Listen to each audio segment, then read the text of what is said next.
The War of 1812 actually lasted almost 3 years. Started Grandfather Lafitte? It started in 1812, but it wasn't over until January 1815. Both sides won battles here and there. The Americans felt dejected when the British burned Washington, D.C. Dejected means very sad. But they felt jubilant when they successfully defended Baltimore and New Orleans. Jubilant means very happy. "Who won the War of 1812? Asked J.P. "That's a tough question to answer," replied Grandfather Lafitte. "There wasn't an outright winner. However, in many ways, by preventing the British from capturing several of our key ports, we felt that we had won." "Did the British think they had won?" Adele chimed in. "I don't know about that. I'm sure they felt that there was no clear winner. There's no question that both sides were happy to stop fighting, and Americans were relieved that the British did not gain any more land in our country. The peace treaty stated that both sides would have to accept the land agreements that existed before the war." "That's good, but I still haven't heard anything about pirates," urged J.P. "Well, now you're going to," Grandfather Lafitte replied. "You see, privateers and pirates played an important role in the War of 1812. "What are privateers? How are they different from pirates?" asked Adele. Privateers were basically government-approved pirates. That means they were allowed, and sometimes even encouraged, to stop British merchant ships and take the cargo. Sometimes they were asked to seize the ships, too. This was often the only way the United States could get the supplies we needed. "Do you mean to say that President Madison told privateers to steal stuff?" asked J.P., amazed at the thought. "Well," said Grandfather Lafitte, "many things happen in times of war that would not ordinarily happen. Back then, there were more privateers who owned ships than there were U.S. naval ships and sailors. For a big part of the war, the British had blockaded many of our ports.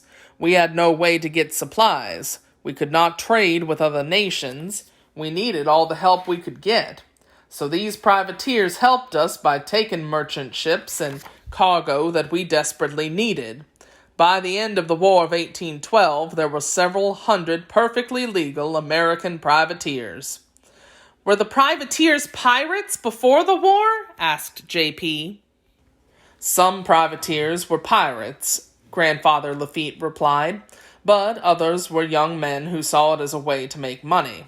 The most famous, or shall we say infamous, which means famous for being bad, pirates turned privateers from that time were two brothers named Jean and Pierre Lafitte."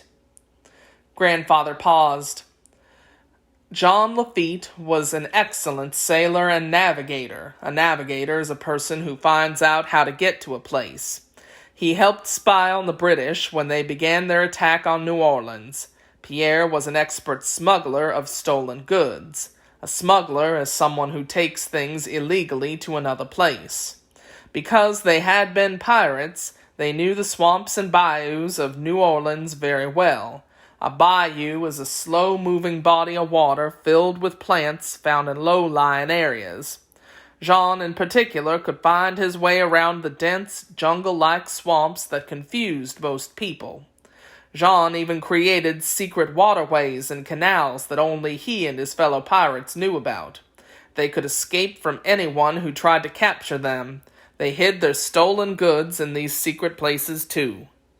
They knew the area so well that General Andrew Jackson asked them to help him defend New Orleans. He offered them a full pardon if they agreed. Pardon means to forgive legally, so that the acts committed are no longer considered to be crimes. They did. Many people believed that Andrew Jackson would not have won the Battle of New Orleans without the help of Jean Lafitte. "Wait, did you say Jean Lafitte?"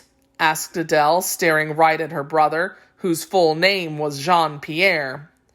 "Are we related to John Lafitte?" gasped J.P. "We are, as it seems, descendants of his brother Pierre," explained Grandfather Lafitte. I'll tell you a little bit more about your namesakes. They were quite fascinating characters. Now grandfather had the children's attention. No one knows for certain where Jean and Pierre Lafitte were born, began Grandfather Lafitte. Some believe that they were born in France, others that they were born in the French colony of Saint-Domingue. Saint-Domingue is now known as Haiti. It was once controlled by France and was the richest island in the Caribbean. Pierre was the older of the two, and they think he was probably born in 1770, whereas Jean was born around 1776, but no one knows for sure. Both of the brothers were well educated. In fact, Jean spoke at least 4 languages. The Lafittes were such good pirates that they had a warehouse in New Orleans filled with stolen goods. At one point, the brothers took over a whole island in Barataria Bay, Louisiana. They called the island the Temple. This island was like a settlement full of smugglers and pirates, and Jean Lafitte was their leader. The pirates sold their stolen goods right there on the island, and everyone went there to shop. The rich and the famous, and even everyday farmers. "That's so cool!" exclaimed J.P., listening spellbound by his grandfather's story. "You could say that," laughed Grandfather Lafitte. As the war moved into their hometown, they used their secret waterways in the swamps and bayous to keep a close eye on the British. Despite Jean Lafitte's best efforts, the British eventually found his island. They seized his fleet of pirate ships and all the treasures he and his brother had stored there. "Did the British capture Jean and Pierre too?" wondered J.P. "No, the brothers weren't on the island at the time," Grandfather Lafitte replied. Jean and Pierre Lafitte never thought of themselves as pirates. They considered themselves loyal patriots and businessmen. A patriot is someone who loves their country.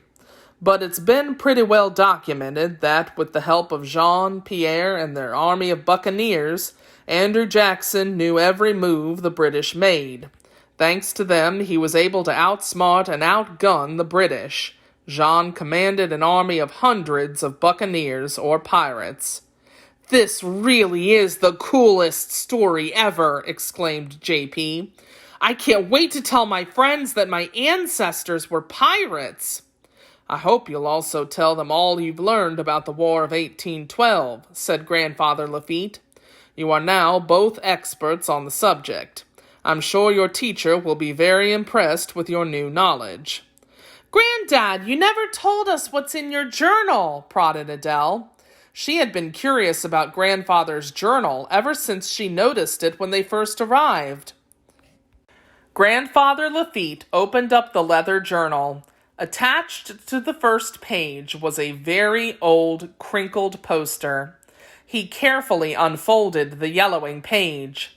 The Lafitte brothers advertised their stolen goods on posters and billboards in New Orleans. This is one of the posters. It may have even been held in the hands of Jean and Pierre Lafitte, said Grandfather Lafitte. J.P. and Adele looked at the poster. It read, "Come one, come all, to John Lafitte's Bazaar, Saturday, for your delight, clothing, gems, and knickknacks from the 7 seas. The children read the poster several times. They both gently touched the delicate old document. Then Grandfather Lafitte folded it up and tucked it back inside the journal. "Now I suggest you two scalawags skedaddle. Take some time to think about all the things you've learned. As I always say, if we know something about the past, we can do a better job with the future." With that, J.P. and Adele hugged their grandfather goodbye and ran all the way home. The grassy fields in front of their grandfather's farmhouse were now bathed in late afternoon sunshine.